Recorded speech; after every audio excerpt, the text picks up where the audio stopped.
आप देख रहे हैं मेरा पॉडकास्ट टॉकिंग ट्रेंड, जो कि अपलोड होता है हमारे YouTube channel the trend point पे डेली बेसिस पे। और हमारे साथ आते हैं नए गेस्ट जिनसे होती है नई बातें और जानते हैं उनकी जिंदगी के बारे में। आज की हमारी जो गेस्ट है वो एक डॉक्टर है और यकीनन हम उनकी उनकी जुबानी ही जानना चाहेंगे कि वो क्या करती हैं, उनकी क्या स्पेशलाइजेशन है, क्योंकि हम हमें बेहतर वो ही बता पाएंगी। तो मैं वेलकम करूंगी हमारी आज की गेस्ट डॉक्टर महविश को। अस्सलाम वालेकुम मैडम। वालेकुम सलाम। कैसी हैं आप? अल्हम्दुलिल्लाह। तो डॉक्टर साहिबा, थोड़ा सा इंट्रोडक्शन आप अपने बारे में, अपनी फील्ड के बारे में हमारे गेस्ट नाजरीन को। बेसिकली बाय प्रोफेशन मैं डॉक्टर हूँ और डॉक्टर होने के साथ साथ मैं अपनी एक एनजीओ रन करती हूँ, केयर फॉर एवरीवन के नाम से, जो कि अल्हम्दुलिल्लाह रजिस्टर्ड है। 5 साल से मैं सोशल सर्विसेज भी कर रही हूँ, क्योंकि बीइंग अ डॉक्टर जब मैं ओपीडी वगैरह करती थी तो मैंने देखा कि लोग मेडिकल में बहुत ज़्यादा डिफिकल्टी फेस कर रहे हैं बिल्स वगैरह पे करने में। और जो मतलब डिफरेंट एरिया से अंदरूनी से लोग आ रहे होते हैं, तो उनको जो है एक तो मेडिकली प्रॉब्लम हो रही होती है, और दूसरा ये कि उनको जो है रिहाइश वगैरह के लिए भी मसले हो रहे होते हैं, क्योंकि यहाँ पे जिना है, सिविल है, वो मेडिकल फैसिलिटी तो जरूर प्रोवाइड करते हैं, लेकिन जो है सम टाइम वहाँ पे मेडिसिन शॉर्ट हो जाती है, रहने का भी इशू हो जाता है। तो इस चीज को देखते हुए मैंने ये आहिस्ता आहिस्ता वर्क स्टार्ट किया, लोगों को शादी वगैरह करने में फिर आहिस्ता आहिस्ता हेल्प की। फिर जब जैसे जैसे रमजान आता गया तो फिर हमने जो है वो राशन ड्राइव स्टार्ट की, और अल्हम्दुलिल्लाह अब मैं कराची से कश्मीर तक ये अपना सोशल वर्क कर रही हूँ। मेडिकल कैंप्स भी करती हूँ, राशन ड्राइव भी करती हूँ, स्टार ड्राइव भी करती हूँ, लोगों की शादियां भी करवाती हूँ। तो अल्हम्दुलिल्लाह अल्लाह का बड़ा करम है। वाह माशाल्लाह, इतनी कम उम्री में और इतने सारे ओहदों के साथ कैसे मैनेज करती हैं, प्लस डॉक्टर भी हैं तो। हाँ, स्टार्ट में जब जॉब करती थी तो तब थोड़ा-सा इश्यू होता था, लेकिन उस टाइम मेरे लिए जॉब करना ज़रूरी था, क्योंकि सही। पहले लोग ट्रस्ट नहीं करते आप पे, तो आपको अपनी सैलरी से ही सारा मैं मैनेज करती थी लोगों को। कोशिश करती थी, कुछ अपने फ्रेंड्स के थ्रू, कुछ अपने रिलेटिव्स के थ्रू। फिर उसके बाद आहिस्ता-आहिस्ता जब लोगों को पता चला, मेरे दोस्तों को पता चला कि भई ये काम कर रही है, तो अब लोग खुद आके मुझे अपनी जो है वो ज़कात हो गया, सदका हो गया, डोनेशंस हो गई, वो खुद आके बोलते हैं कि महविश कोई नीडी है तो हमें बताएँ, तो ये मैं आपके अकाउंट में ट्रांसफर कर रही हूँ। तो इस तरीके से ये काम फिर इस तरह बढ़ता गया। अब जो है वो जॉब की ज़रूरत महसूस नहीं होती है, क्योंकि मैं खुद अब चैरिटेबल हॉस्पिटल बना रही हूँ, इंशाल्लाह मलीर में जल्दी उसको ओपनिंग करूँगी। एक हमारा प्रोजेक्ट चल रहा है ओल्ड एज होम का, तो इंशाल्लाह ओल्ड एज होम भी सून वो हम स्टार्ट करने वाले हैं।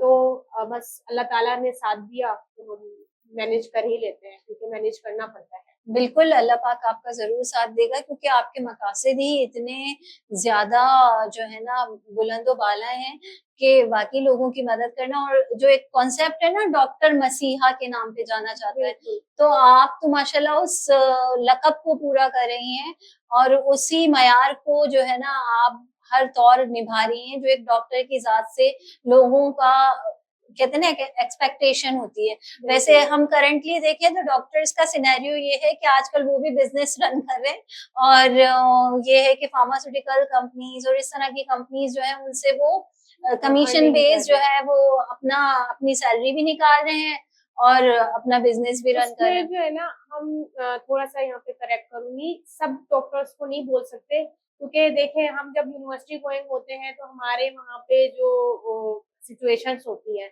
वहाँ पे जो हमारे मतलब जैसे एक्सपेंस होते हैं, तो उस लिहाज से जो हम अपनी एजुकेशन पे अपने मतलब ज़िंदगी का एक बड़ा हिस्सा हम अपनी एजुकेशन को दे रहे होते हैं, सारी चीज़ों को वो करके। सही। उसके बाद ये होता है कि जब हम प्रोफ़ेशनल लाइफ़ में आते हैं, तो प्रोफ़ेशनल लाइफ़ में डॉक्टर्स नहीं, जो हॉस्पिटल्स जो रनिंग करते हैं, इसको हम बोल सकते हैं हॉस्पिटल माफियाज एक तरीके से ना, उन लोगों ने इस प्रोफेशन को बहुत बुरा कर दिया है कि भाई वो सही। प्रेशराइज करते हैं कि भाई आपने ओपीडी करनी है, इतने में ही करनी है, इतने पेशेंट्स निकालने हैं, आपको लैब भी निकालनी है, आपको अल्ट्रासाउंड भी निकालने हैं, आपको ये भी करना है। मतलब एक डॉक्टर के ऊपर फुल प्रेशर होता है कि हॉस्पिटल आपको रन करना होता है। सही। अब वो पेशेंट बेचारा भी आता है, तो उसी को देखते हुए फिर मेरे ज़हन में आता है कि एक बंदा जो 20,000 रुपए कमाता है, वो अगर 5,000 रुपए हॉस्पिटल में लेके आ रहा है, तो 15,000 में वो रेंट देगा, वो बिजली का बिल देगा, वो या फिर क्या ऐसा काम करेगा कि जो है वो मेंटेन कर सकेगा अपनी जो लिविंग लाइफ है। तो बस ये है कि हम सबको नहीं बोल सकते, हाँ, कुछ अच्छे बुरे लोग हर प्रोफेशन में होते हैं, तो हो सकता है कि कुछ डॉक्टर्स भी ऐसे हों, बिल्कुल तरीके सही से। फरमा रही हैं डॉक्टर साहिबा आप, क्योंकि एक हॉस्पिटल का भी प्रेशर आता है और यूजुअली ये होता है कि जब आप डिग्री कंप्लीट करते हो तो आपको जॉब तो करनी होती है, एक प्रैक्टिस के लिए भी आपको किसी ना किसी अच्छे हॉस्पिटल को हॉस्पिटल ज्वाइन की करना ज़रूरत होता है। पड़ी होती है। तो आपकी एक्सपर्टीज क्या है? मेरी एक्सपर्टीज़ बेसिकली मैं सोनोलॉजिस्ट हूँ, हम्म। मतलब अल्ट्रासाउंड जिसमें हम्म। वो है, और साथ-साथ गायनी भी डील करती हूँ कि स- जो है वो जो पेशेंट्स आते होते हैं, नॉर्मल डिलीवरी वगैरह हो गई, हम्म। पेशेंट असिस्टेंट हो गई, जनरल ओपीडी हो गई, वो सारी चीज़ें मैं अल्हम्दुलिल्लाह डील करती हूँ। और अल्लाह का शुक्र है कि ये सारा काम जो है वो सही अभी स्मूथली जा रहा है इंशाल्लाह। माशाल्लाह, देखिए हमारी नियत पे सारे हमारे अमाल का दारोमदार होता है। आपकी बिल्कुल, नियत बिल्कुल। अच्छी हो तो बेशक अल्लाह पाक भी आपकी गायब से मदद करते हैं। बेशक ये तो है। और अच्छा, मैं ये जानना चाहूंगी, जैसे आप गायनी की आपकी एक्सपर्टीज है, जी। तो हम ये देखते हैं कि आजकल ट्रेंड है कि सी सेक्शन बहुत कॉमन है, हुँ। नॉर्मल डिलीवरीज जो है वो अब उस हिसाब से नहीं हो रही है, और हम ये देखते हैं कि प्रेगनेंसीज बहुत कॉम्प्लिकेटेड हो गई हैं। एक तो डिफिकल्ट हो हुँ। गई हैं, जैसे एक पहले का दौर समझा जाता था कि बहुत एक अच्छा हेल्दी पीरियड होता था और भी सुकून में होती थी, लेकिन अब कॉम्प्लिकेशंस बढ़ती जा रही हैं। कॉम्प्लिकेशंस बढ़ने के साथ साथ सी सेक्शन का ट्रेंड बहुत जो है ना, मैं देखती हूँ कि नॉर्मल डिलीवरीज जो है वो नहीं हो रही, तो इस उसके हवाले से। अंदर हाँ, उसके अंदर जो सबसे बड़ा जो बेसिक इश्यू है, वो ये है कि जो इस टाइम जो हम लोग ग़िज़ाएँ ले रहे हैं, वो हुँ, हमारी माँओं ने नहीं ली हैं, सही, डेफ़िनेटली, ठीक है? हम बिल्कुल, लोग वो लोग इतना जंक फूड नहीं खाते थे। सही। उनके दौर में जो है वो दूध तक खालिस होता था। हम लोग तो दूध भी मतलब दूध पीते भी हैं कि नहीं पीते वो क्या है, हुँ, वी हुँ, डोंट नो। हुँ, तो एक तो आ जाता है आपका ग़िज़ा क्या है, ठीक है? सही, दूसरी चीज़ ये आ जाती है कि पेशेंट्स का जो पेशेंट्स लेवल है ना, वो भी बिल्कुल ज़ीरो है आजकल। जी, मतलब थोड़ा-सा दर्द होता है, तो हुँ, वो फीमेल के घर वाले हो गए, ससुराल वाले आ गए, वो डॉक्टर के ऊपर प्रेशर डालते हैं कि भई हमारी बच्ची तकलीफ में है, ये है, हुँ, वो है। लेकिन आपको पता है कि पहले तो घरों में भी सारी डिलीवरीज़ हो जाती थी, कोई इश्यू नहीं सही, होता था। हाँ, बिल्कुल ऐसे। आजकल ये है कि पहले से ही पूरी फैमिली हॉस्पिटल में आई भी होती है, वो हुँ, पहले से ही बोल रही होती है कि भई यहाँ पे कुछ अप डाउन हुआ तो हमने डंडे लेके खड़े हो जाना है आपके बिल्कुल पीछे, ऐसे ही इस है। तरीके से। तो वो डॉक्टर जो होता है, वो जो ऑन ड्यूटी डॉक्टर है, वो अपनी जान छुड़ाने के लिए तो यही काम कर रहा होता है कि हाँ भई आप टेस्ट वगैरह की तरफ जाएँ या वो करें। फिर फीमेल्स की खुद की भी यहाँ पे विलिंग होती है कि हमें हुँ, सी सेक्शन की तरफ ही जाना है। मतलब हुँ, अगर वो कोई सास नहीं है पास तो वो आके बोलेंगे डॉक्टर को कि भई आप उनको बोले कि मेरा सी सेक्शन ही करवाएँ, क्योंकि अब हुँ, मुझसे बर्दाश्त नहीं हो रहा है। तो हुँ, पेशेंस लेवल भी इम्पोर्टेंट होता है। ये हुँ, डिपेंड करता है पेशेंट जो हिम्मत के ऊपर भी बिल्कुल, कि वो क्या है।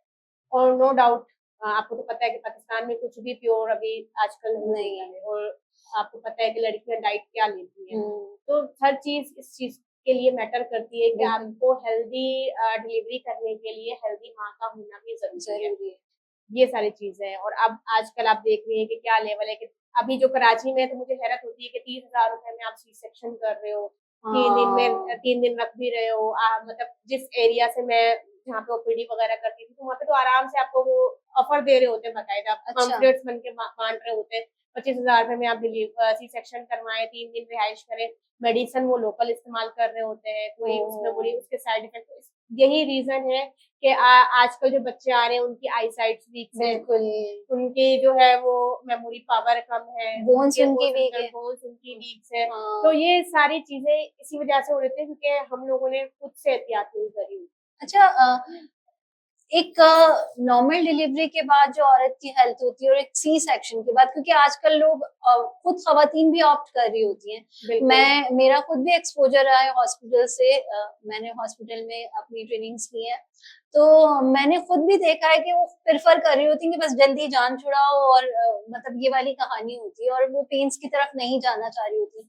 तो मैं जानना चाहती हूँ कि क्या डिफ़रेंस होता है मेडिकली भी और पर्सनली भी, जो खवातीन हैं जो सी सेक्शन को ऑप्ट करती हैं, उनकी लाइफ में क्या चेंज आता है? उनकी लाइफ में सबसे बड़ा चेंज तो ये आता है कि उनका जो लाइफ टाइम बैकबोन पेन का इश्यू हो जाता है, जो सही, सी सेक्शन करवाती है, ठीक है? सही। 3 महीने तो उनको बेड रेस्ट चाहिए होता है। हुँ, मतलब बिल्कुल ना मूव कर सकती हैं। नॉर्मल के अंदर ये होता है कि आपको शुरू का जो पेन हो रहा होता है, वो खाने के बाद आप अपनी गोद में अपना बच्चा खुद लेके चल के जा रहे होते हो, और within a week you recover, become normal. Become normal, ठीक है? हुँ, उसके बाद जो है वो बच्चा टॉप फीट पे नहीं जाता है, ठीक है? सही। सबसे बड़ी चीज़ ये होती है कि बच्चा टॉप फीट पे ना जाए। ठीक। ठीक है। सेकंड चीज ये आ जाती है कि उस फीमेल के अंदर फिर इश्यूज डेवलप होना शुरू हो जाते हैं, क्योंकि देखें मैं ओपीडी कर रही हूँ, ये एक बड़ी चीज मैं यहाँ पर डिस्क्लोज कर रही हूँ कि मैंने ओपीडी करी है, कि मोस्टली हॉस्पिटल्स में तो सर्जन और एनेस्थेटिक भी नहीं आते हैं, हाँ, टेक्नीशियंस आर डूइंग एवरीथिंग। तो सबसे बड़ी बात है ये, वो मैं एक आपका छोटी सी बात मैं एनेस्थीसिया बोल रही हूँ। एक बहुत एनेस्थीसिया बहुत एक बहुत रिस्की चीज होती है। फैक्टर है। एनेस्थीसिया आपको एक एनेस्थेटिक की सुपरविजन में ही देने चाहिए, और सर्जरी आपकी अंडर सर्जन ये के होनी सुपरविजन चाहिए। ही होनी चाहिए, ठीक है। ओहो, हाँ। लेकिन ये पाकिस्तान में बहुत बड़ा लेक है, आपको हम्म, पता है कि यहाँ पे अगर हम एक सिस्टम को सीधा करने निकलेंगे तो आप खुद स्टॉप हो जाते हो। स्टॉप हो जाएगा। मेरी बस इतनी सी बात है कि मैं 2 महीने से ज्यादा किसी हॉस्पिटल में नहीं जॉब कर पाती, क्योंकि जैसे ही मुझे डिस्क्लोज होता है कि यहाँ पे ये सेक्टर है, तो फिर मैं अल्लाह रन हाफिज। आउट। नहीं सही है, देखिए पता है खुद भी हमें फील नहीं हो रहा होता है, एक जब हम डिग्री हासिल कर रहे हो और डॉक्टर्स तो ऑथ लेते हैं कि till the last breath you have to attempt to do it normally, और उनका जो फैथ, उनका जो कमिटमेंट होता है वो लाइफ लॉन्ग होता है। ऐसा नहीं है कि वो डिग्री लेते वक्त ही चला गया, किया और खत्म कर दिया। तो बहुत बहुत कम डॉक्टर्स में देखती हूँ उस फैथ पे कायम रहते हैं, उस वादे को निभाते हैं। उसका रीजन यही है कि यहाँ पे जो है ना, जो आपकी मतलब एबिलिटी है ना, आपकी एबिलिटी को प्रमोशन कम मिलती है। आपको जो है ना सुनाया बहुत जाता है कि भाई ये तो ये भी कर सकता है, ये तो टेक्नीशियन भी कर सकता है, ये तो एलएचबी भी कर सकती है, ये तो मिडवाइफ भी कर लेगी, तो हमें आपकी जरूरत क्या, हम आपको इतनी सैलरी क्यों दें। सही, ठीक है ना, ये वाली चीज आ जाती है। आपने देखा होगा जो एमबीबीएस अभी जितने लोग कर रहे हैं ना, आप उनसे जब उनका मोटिव पूछेंगे तो वो बोलेंगे हमने बाहर जॉब करनी है, क्योंकि बाहर उनको जो है वो उनकी एबिलिटी के हिसाब से उनको पे आउट मिलता है, और उनको मतलब वो रिस्पेक्ट मिलती है जो वो डिजर्व करते हैं। यहाँ पे ये वाली थोड़ी सी ना लैक है। You're totally right, क्योंकि हमारी कंट्री से बहुत ब्रेन ड्रेन हो रहा है, और जितने पोटेंशियल डॉक्टर्स की हमें जरूरत है ना, उतने ही वो जो है बाहर की तरफ जा रहे हैं, क्योंकि उनको वो वर्थ नहीं मिलती। क्योंकि एमबीबीएस पढ़ना, डिग्री लेना, फिर प्रैक्टिस करना, it's not in easy task, और फिर उसके बाद उनको वो ट्रीटमेंट दिया जाए जो किसी टेक्नीशियन या किसी non educated, non degree holder को दिया जा रहा है, तो जाहिर सी बात है दिल बर्दाश्त तो होता है। और फिर सबसे बड़ी चीज यहाँ पे गाइडेंस ये नहीं होती कि जो पोस्टमार्टम डिप्रेशन होता है, डिलीवरी के बाद जो डिप्रेशन होता है फीमेल को, उसको तो वो मतलब कंसिडर ही नहीं करते ना। वो बोलते भाई ये डिलीवरी जब से हुई है ये तो पागल हो गई है, ये तो बैकी बातें कर रही है, ये तो बच्चे को टाइम नहीं देती, बच्चे के रोने की आवाज से इरिटेट हो रही है। तो भाई वो तो एक डिप्रेशन है जो हर फीमेल को होता है हार्मोनल चेंजेस की वजह से, तो उसको भी मतलब रियलाइज करना और उसको भी मतलब क्योर करना बहुत इम्पोर्टेंट है। एग्जैक्टली और बहुत सारे हार्मोनल चेंजेस होते हैं, और जिनमें से एक बहुत मेजर थायराइड है, और वो थायराइड मैं देखती हूँ कि मैं मतलब मैं खुद भी विक्टिम हूँ उसकी। तो कहते हैं कि यूजुअली इट डिस्टर्ब्स, और उसके बाद जो डिप्रेसिंग पीरियड शुरू होता है, और आफ्टर डिलीवरी भी जैसे एक जो स्लीप साइकिल है वो डिस्टर्ब हो रहा होता है, क्योंकि बेबी जो है रात में जाग रहा है, दिन में माँ घर के सारे काम भी कर रही है, फिर रात में बेबी भी वो खुद ही देख रही है, तो वो चीज जो है ना उससे बिल्कुल मेंटली वो डिस्टर्ब हुई हुई होती है। यहाँ पे जो है ना मैं बोलूंगी कि फीमेल ही फीमेल को मतलब जो है अंडर अरेस्ट करती है, अंडर एस्टिमेट करती है कि जो है वो आपकी, अगर आप अपने ससुराल में है या अपने मैके में, ठीक है, वहां पे आपको सबसे पहले जो, अगर आपकी नानी दादी अम्मी है तो आपको सबसे पहले यही बोल रहे होते हैं कि भाई तुमने कौन सा दुनिया में अनोखा काम कर लिया, बिल्कुल हमने भी तो पैदा किए हैं ना। सही, ठीक है, ये जुमला बड़ा थ्रेटनिंग लगता है, हमने भी बच्चे पैदा किए, भाई आपने बच्चे पैदा किए हैं, आपका जो लाइफ स्टाइल था वो डिफरेंट था। उस टाइम जो है वो हस्बैंड का इंटरेक्शन बहुत कम होता था, वो सिर्फ आपके काम से वापस आए, आपके पास तब आए, उसके बाद बात खत्म हो गई, मतलब इतना ज्यादा इंटरेक्शन नहीं होता था, क्योंकि आपको पता है कि लोग शर्माते भी थे, हर चीज है।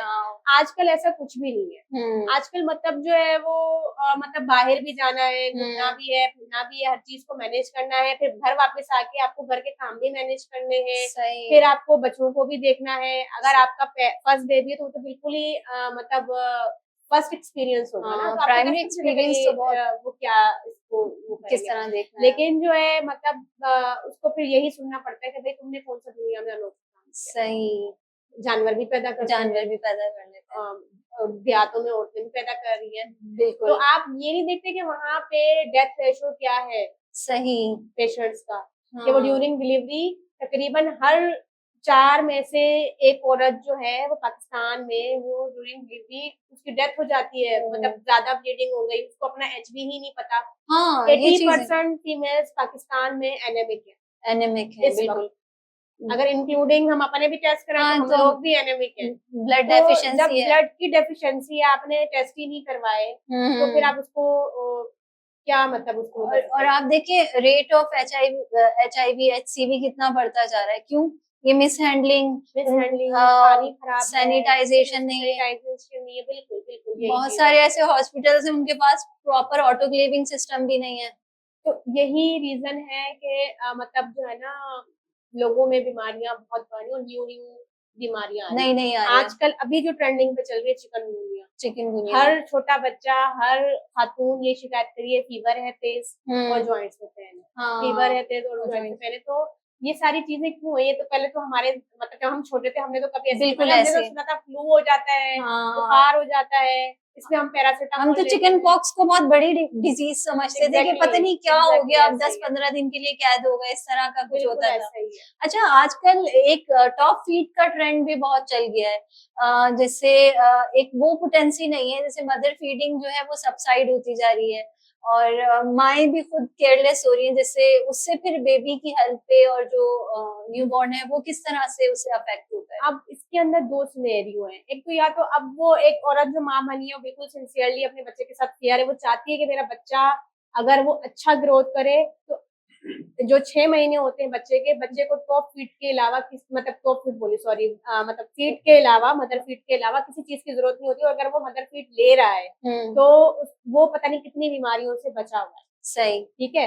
लेकिन आजकल जो सिनेरियो चेंज हुआ है कि बहुत सारी खवातीन है वो फिगर कॉन्शियस है। बिल्कुल। ठीक है। हाँ। फिर उसके बाद जो है भाई वो खुद डाइट नहीं लेती तो मिल्क कहाँ से होगा। हाँ, और आफ्टर डिलीवरी ये फिक्र ज्यादा बढ़ जाती है कि हम वेट जल्दी से रिड्यूस कर लें, उस चक्कर में खाना वो पीना जब वो छोड़ दिया। केटो डाइट पे चली जाती हैं तो वो फिर ऑटोमेटिकली आपका ब्रेस्ट फीड खाना फीडिंग प्रोसेस रुक जाता है। तो सारी चीजें ये होती है कि हमें जो है माओ को भी अवेयरनेस देने की जरूरत है। इस तरह के सेशंस जो है वो अरेंज करने चाहिए और मदर एंड चाइल्ड केयर के ऊपर वो सेशंस देने चाहिए। जब जैसे ही मदर प्रेग्नेंट होती है, जो फर्स्ट टाइम हो रही है, तो उसके तो मदर एंड फादर दोनों को, क्योंकि देखिए वो सिर्फ मदर प्रेग्नेंट नहीं है, आपके साथ आपके जो हस्बैंड है वो भी इक्वली रिस्पॉन्सिबल है। तो उनको भी सेशंस दे दें कि मुझे अपनी वाइफ की कैसे टेक केयर करनी है। ये चीज बड़ी निग्लेक्ट है और मैं चाहूंगी कि इस हवाले से मर्दों के लिए भी आप मैसेज दें कि ड्यूरिंग प्रेगनेंसी क्या उनको किस तरह से बिहेव करना चाहिए, क्योंकि वाइफ्स को इग्नोर कर रहे होते हैं। अब मैं 9 मंथ्स का जो पीरियड होता है, 9 मंथ्स में 900 पेन और 900 इमोशन से औरत गुजर रही होती है, और मर्द वो समझता है कि नखरे कर रही है और ये और वो, इस तरह की कहानी उसके माइंड में आ रही होती है, और वो ये सोचता है कि टेंट्रम्स हम क्यों उठाएं, है ना। मतलब वो इस चीज को बहुत लाइट ले रहे होते हैं। आपको पता होगा यूरोप में जब डिलीवरी होती है, नॉर्मल डिलीवरी होती है, तो फीमेल के साथ सिर्फ उसका हस्बैंड अलाउ होता है इन लेबर रूम। हमारे यहाँ आपकी अम्मी होंगी, आपकी सास होंगी, आपकी खाला होंगी, ताया होंगी, सब खड़े हुए होंगे। नहीं होगा तो हस्बैंड नहीं होगा, वो बंदा नहीं होगा जिसके लिए वो स्ट्रगल कर रही है। फीमेल को जिसकी सबसे ज्यादा, तो इवन के ऑपरेशन थिएटर्स में भी यूरोप में हस्बैंड खड़े होते हैं हिम्मत देने के लिए, लेकिन यहाँ पे ऐसा कोई चीज नहीं होता। वो आते हैं जब डिलीवरी हो गई उस टाइम, फिर उसके बाद जब रात को 7-8 बजे मिठाई लेके आ रहे होते कि भाई ला बच्चा दे तो कान में अजान देनी और दिल क्लियर करना है, बस ये। तो ये वाली मतलब इन चीजों को चेंज करना है हमने कि भाई आपकी वाइफ है, आपका बच्चा है, आपकी जिम्मेदारी है। आप अपने ऑफिस में बोले कि भाई आज मेरी वाइफ की डिलीवरी है, अगर सी सेक्शन हो रहा है तो, अगर नॉर्मल है तो आप ऑफ लेके चली जाए। तो जब तक आप नहीं होंगे तो उनको हिम्मत कैसे मिलेगी? नहीं पता है क्या, मर्दों का ये कोई पिकनिक है, यारी दोस्ती में जाना है, वहां से ऑफ ले लेंगे, लेकिन आप इंटरनेशनली ये लॉ है कि अगर किसी भी एम्प्लॉय की वाइफ अगर इस प्रोसेस में होती है या उसकी डिलीवरी होने वाली होती है तो they give a particular days of 30 days 30 days maternal of होती है दोनों हस्बैंड वाइफ वाइफ इन की, कनाडा। हाँ, कि वो उसको लुक आफ्टर करें।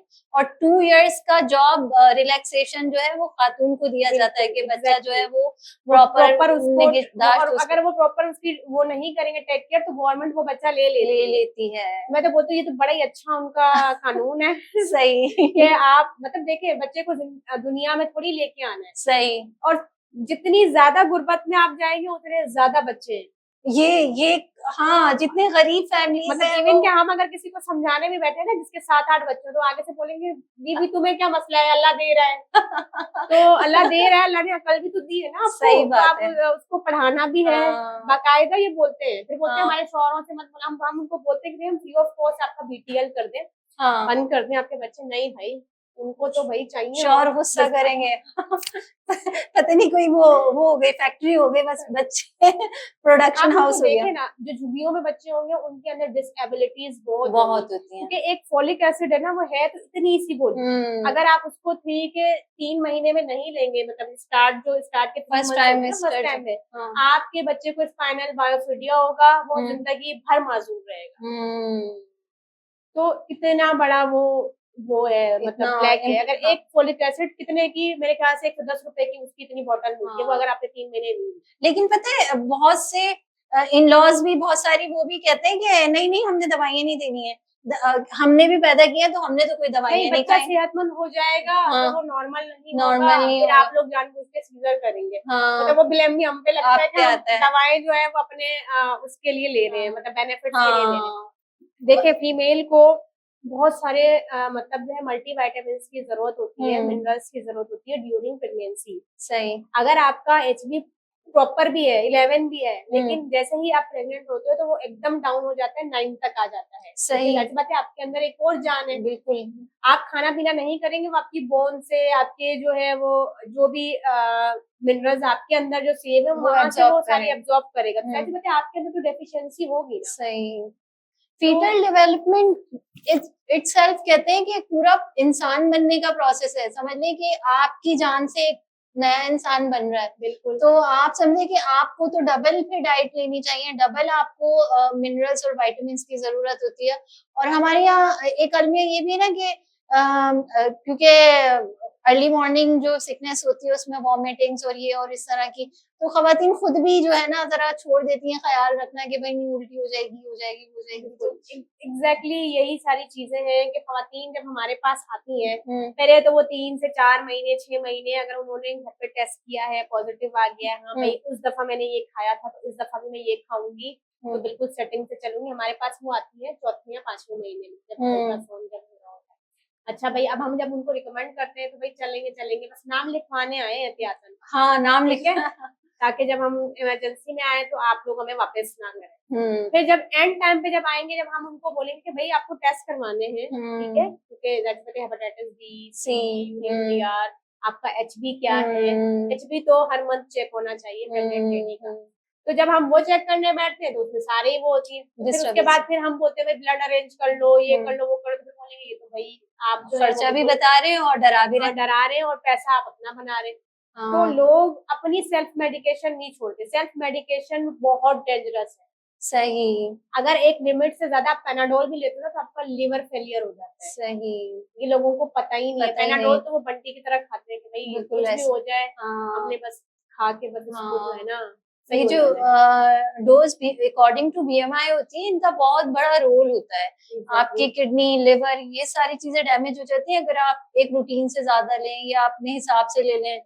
तेज बुखार है तो आपने ज्यादा दवा, देखिए तेज बुखार का ताल्लुक ज्यादा दवा खाने से नहीं होता, वक्त पे दवा खाने से होता है। पे दवा खाने से होता है। बुखार तेज कर लिया और फिर उठा लिए 2-3 चम्मच पी लिए, भाई आपको हल्का फील हो रहा है तो आप उस वक्त अब जो पाकिस्तान के जो लोगों का जो अब स्टेमिना है ना, वो अब हाई लेवल की मेडिसिन पे चला गया है। सही। अब वो लो मेडिसिन पे बिल्कुल भी सेटिस्फाई होते ही नहीं है। अच्छा, अब हम जब मैं कैंपिंग करती हूँ, मतलब अपनी एनजीओ की तरफ से भी डिफरेंट एरियाज में जाती हूँ गाँव में, तो उनका सबसे पहला सवाल होता है कि कोई सुई नहीं लगानी है आपने? अच्छा, सुई वाला जो कॉन्सेप्ट है ना, मुझे भी सब सुई वाले डॉक्टर बड़े पसंद होते हैं सबको, होते हैं क्योंकि वो कार्टिजोन दे रहे होते हैं ना, वो आपको मतलब एक कार्टिजोन लगता है वो आप खड़े हो जाते हैं, लेकिन उसके बाद आपको 1 महीने बाद जो लो फीलिंग आ रही होती है ना, वो फिर हाँ। आपको ही पता है और कि आपकी इम्यूनिटी बिल्कुल नल होती जाती है, मतलब वो बिल्कुल। आपको इम्यूनो सप्रेसिव कोई भी मेडिसिन अगर आपको लगती है तो आप ये समझें कि अगर आप 60 पे इम्यूनो डेफिशिएंट होने वाले थे तो आप 30 के बाद इम्यूनो डेफिशिएंट होना शुरू हो जाते हैं। और ये जो एंटी एलर्जिक या इम्यूनो सप्रेसिव ड्रग्स होती हैं, ये बहुत ज्यादा खतरनाक होती हैं। क्योंकि 35 जैसे ही आप क्रॉस करते हो ना, तो हम्म, आपकी बॉडी में कैल्शियम, आयरन ये बनना बंद हो जाता है। ठीक है, आपको उसके लिए मल्टीविटामिन लेने पड़ते हैं। हम्म, चाहे आप प्रेग्नेंट हो, आप प्रेग्नेंट नहीं है, आप मेल हैं, आप फीमेल हैं, जो भी है, आपको अपनी जो है वो हेल्थ मेंटेन करने के लिए आपको मल्टीविटामिन लेने हैं, ठीक है, और जो है उसको कंटिन्यू करने हैं, कि आपकी बॉडी में नहीं बनना है। सही सही है। सही। अब जो सीन ये होता है कि जब हमें थोड़े से भी लो फीलिंग होती है तो भाई मैं ताकत की ड्रिप लगा लूं, भाई ताकत की ड्रिप लगा, पहले ये तो देखना आपके अंदर कमी क्या है। कमी क्या है। ठीक है, तो जैसे अभी हम बच्चों की हेल्थ के हवाले से बात कर रहे थे, तो आजकल ये भी है कि जैसे ही बच्चा डिलीवर हुआ वो एनआईसीयू में चला गया, तो उसको फिफ्थ जनरेशन, फोर्थ जनरेशन की एंटीबायोटिक्स वहीं से देना स्टार्ट, एंड उसका इम्यून सिस्टम फिर वो जीरो हो जाता है। सही। वो बच्चा हर 2 महीने बाद, 3 महीने बाद डेफिनेटली अपनी चेस्ट कंजेशन की प्रॉब्लम के साथ डॉक्टर के पास लाजमी आता है। तो बात यही है कि जितना आप दवाओं से दूर रहते हैं और सेल्फ मेडिकेशन से दूर रहते हैं, उतना ही आप अपने लिए और अपने बच्चों के लिए बहुत अच्छा कर रहे हो। सही। और प्रेगनेंसी में तो सेल्फ मेडिकेशन तो बिल्कुल डेंजरस है। डेंजरस है। आपकी सेहत के लिए तो डेंजरस है ही है, आपकी जो है मतलब जो है वो बच्चे की हेल्थ के लिए भी बिल्कुल डेंजरस है। अच्छा, प्रेगनेंसी में मेंटल हेल्थ का क्या रोल होता है? मैंने वीडियोस भी देखी है, सुनी भी है कि जब फीटल डेवलपमेंट में बेबी होता है तो उसको लाउड नॉइसेस भी जो है ना बड़ा फील हो रही होती है, वो डरता भी है और वो फील भी करता है, और उसको अपने फादर की वॉइस की रिकग्निशन होती है, बिफोर बर्थ ही वो माँ बाप की आवाज जानता है। 100% है। और मेंटल हेल्थ बहुत डिपेंड करती है, जो लोग लड़ते रहते हैं, जो कपल्स ड्यूरिंग लड़ते रहते हैं, उनके बच्चों के अंदर सेल्फ कॉन्फिडेंस की कमी होती है। सही। हाँ, इसके अंदर मैं अगर थोड़ी सी अपनी बात करूं तो इस तरीके की प्रॉब्लम को फेस हम लोगों ने भी किया है, क्योंकि फैमिली इश्यूज जो है वो आपके बिल्कुल बच्चे की माइंड के ऊपर वो इफेक्ट कर रही होती है। वो ना पढ़ाई पे फुल तवज्जो दे सकता है, ना वो जो है वो खेल कूद में फुल तवज्जो दे सकता है, किसी भी चीज में वो जो है आगे बढ़ के काम नहीं करता। तो उसके अंदर एक डर बैठा रहता है कि भाई मैं ये कर दूंगा तो ये अब्बू मुझे मारेंगे या अम्मी मुझे डांटेगी। क्योंकि जब वालिदैन लड़के जब वो अपने अपने कामों में लग जाते हैं, फिर जब बच्चा उनके पास आ रहा होता है तो वो सारी फ्रस्ट्रेशन बच्चे के ऊपर निकाल रहे हैं। ऐसे ही है। कि भाई ये ऐसे कर दो, ये ले लो। और आजकल जो माओं की सबसे बड़ी गलती है मोबाइल हाथ में दे देना। सही। सबसे बड़ी गलती। वो बच्चा जो है वो मोबाइल में लगा हुआ है, उसकी आई साइट तो वीक हो ही रही है, लेकिन उसके साथ साथ वो मोबाइल में क्या देख रहा है, कोई चेक एंड बैलेंस नहीं है, हर कोई अपनी लाइफ में बिजी है। और ये जो वीडियो गेम्स वगैरह है ये भी इतने एक्सट्रीम होते हैं कि बच्चों में एक्सट्रीमिज्म बढ़ता जा रहा है, जल्दी गुस्सा आ जाना और आउट ऑफ पबजी ने बहुत बड़ा इफेक्ट डाला है, बिल्कुल। मतलब यंगस्टर्स में भी, एंड जो है वो बच्चे हैं तो उसके ऊपर भी। इवन कि मेरा भाई है वो 18 साल का है, तो वो जब पबजी खेल रहा होता तो उसको उसके अंदर एक बड़ी चेंजेस हमने देखी थी। भाई चिल्ला के यूं बात करने, मैंने कहा भाई ये पबजी नहीं है, रियल लाइफ है, रियल लाइफ में आ जाओ। तो अच्छा, हैंड्स फ्री लगा के खेल रहे होते हैं और वो ग्रुप गेमिंग खेल रहे होते हैं तो चिल्ला रहे होते हैं अभी इधर आ जाओ। मैंने कैसा लगता है उस दुनिया में, माइंड उनका उसी दुनिया में होता है।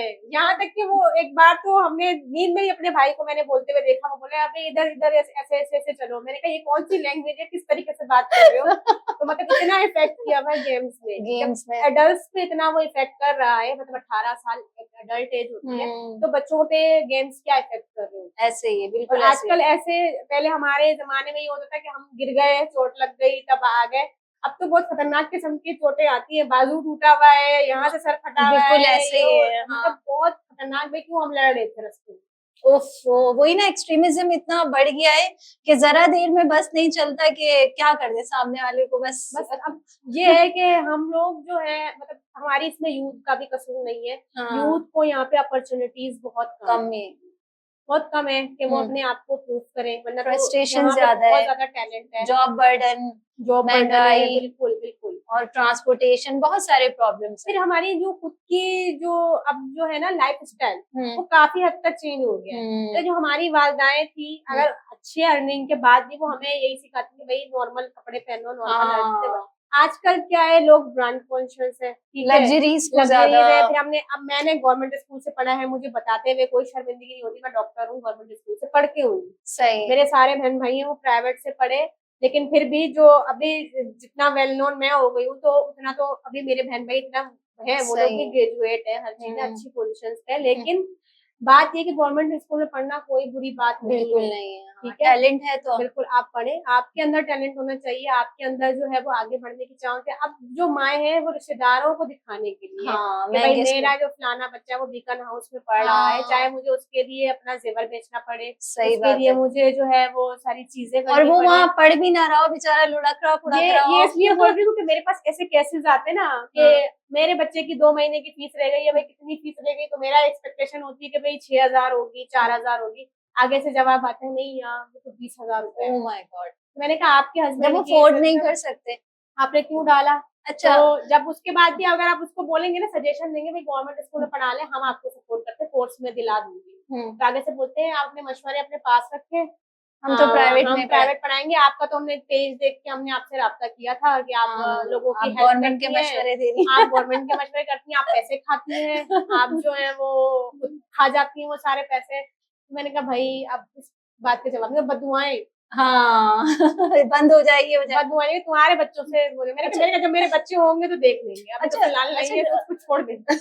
डॉक्टर महविश, क्या बेटा मांगने वाली सासें आती हैं? बहुत सारी, वो तो जेंडर जो पूछता है मैं तो उसको बोलती हूँ दरवाजे से ही बाहर रहना। ज्यादातर सासों का ये डिमांड होती है कि बेटा हो जाए, मतलब कोई टोटका आपसे पूछती है कि भाई हमें बेटा चाहिए, इस तरह की कुछ डिमांड करती हैं। इवन के अगर हमने बाय मिस्टेक, हम भी इंसान है, हाँ। गलती हो जाती है, अल्ट्रासाउंड में किसी को बेटा था और हमने बेटी बता दी और उसको बेटा पैदा होगा, वो तो खुशी मना के चले जाएंगे। हाँ। लेकिन अगर किसी को हमने बेटी बताया, सॉरी बेटा बेटा बताया और उसको जो है वो गलती से बेटी पैदा हो गई, तब तो फिर जो उन्होंने वावेला, हॉस्पिटल में हमारा अपना बच्चा करना चेंज है, हो गया। हमारा बच्चा चेंज हो गया, या डॉक्टर आपकी जो है वो जाहिल है, नाअहल है। जिसको बिल्कुल नहीं आता। हाँ। अव्वल तो बिल्कुल प्रोहिबिट है यहाँ पे के जो है बताना ही नहीं है नहीं जेंडर, होना चाहिए। लेकिन सम मिडवाइफ, सम एलएचवीज वो बताती हैं, मतलब उनको मिठाई मिल गई, कपड़े मिल गए या कुछ इस तरीके की, तो फिर वो बता रही होती है, तो उसपे जो है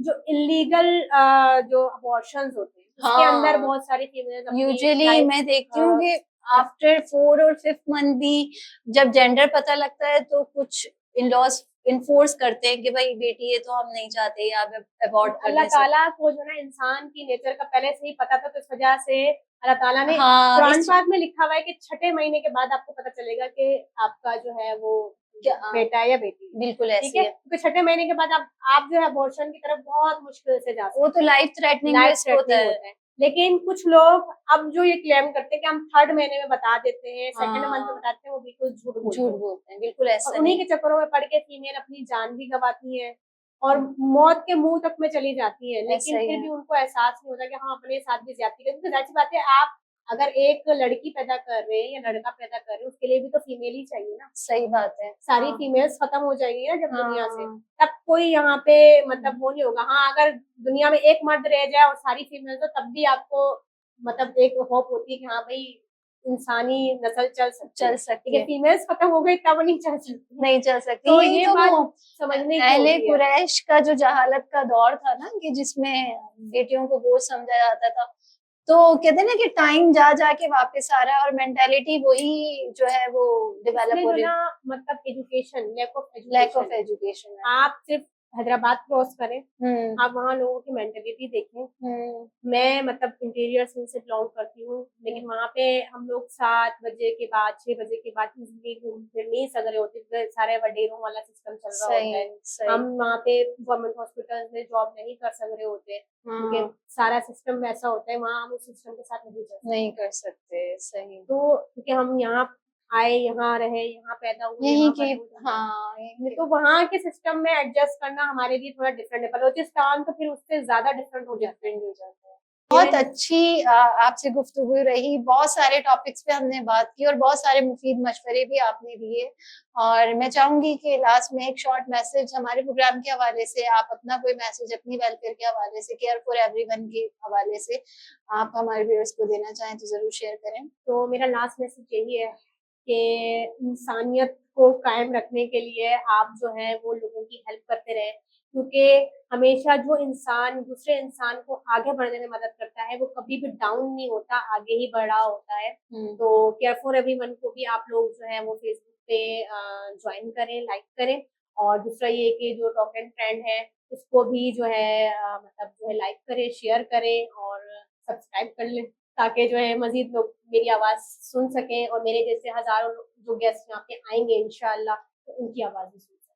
बहुत शुक्रिया, बहुत अच्छा लगा डॉक्टर महविश आपसे बात करके, और इंशाल्लाह हम आपके कैंप्स वगैरह पे और आपके जो आप जिस हमारी दुआ है बहुत जल्द इफ्तिताह करें आप अपने वेलफेयर हॉस्पिटल का, तो हमारी टीम वहाँ भी कोशिश करेगी कि आपको कवर करे, क्योंकि नेक काम का हिस्सा बनना और साथ देना खुद भी एक नेकी करने के मुतरादिफ है। तो इंशाल्लाह हमारी बहुत सारी नेक तमन्नाएं आपके साथ हैं। फिल वक्त के लिए एक छोटा सा गिफ्ट आपके लिए हमारी टीम की तरफ से। बहुत शुक्रिया थैंक यू सो मच आपके आने का, बहुत अच्छी बातें बताने का और बहुत सारी नॉलेज हमारे व्यूअर्स के साथ शेयर करने का। Thank you so much. जी तो नाजरीन, ये था आज का हमारा पॉडकास्ट टॉकिंग ट्रेंड पे। हमने बात की डॉक्टर महविश से, बहुत सारे सेंसिटिव ऐसे इशू जो फीमेल हेल्थ और प्रेगनेंसी को लेके हमने डिस्कस किए और वो बात की मर्द और इन लॉज के रोल पे। तो बहुत अच्छी उन्होंने बातें हमसे शेयर की और ये हमारे माशरे में नॉलेज जरूर शेयर होनी चाहिए। और इंशाल्लाह हम फिर हाजिर होंगे एक नए एपिसोड के साथ, नए टॉपिक और नए गेस्ट के साथ। देखते रहें talking trend, subscribe the trend point, like करें, कमेंट करें, शेयर करें। Thank you, Allah Hafiz.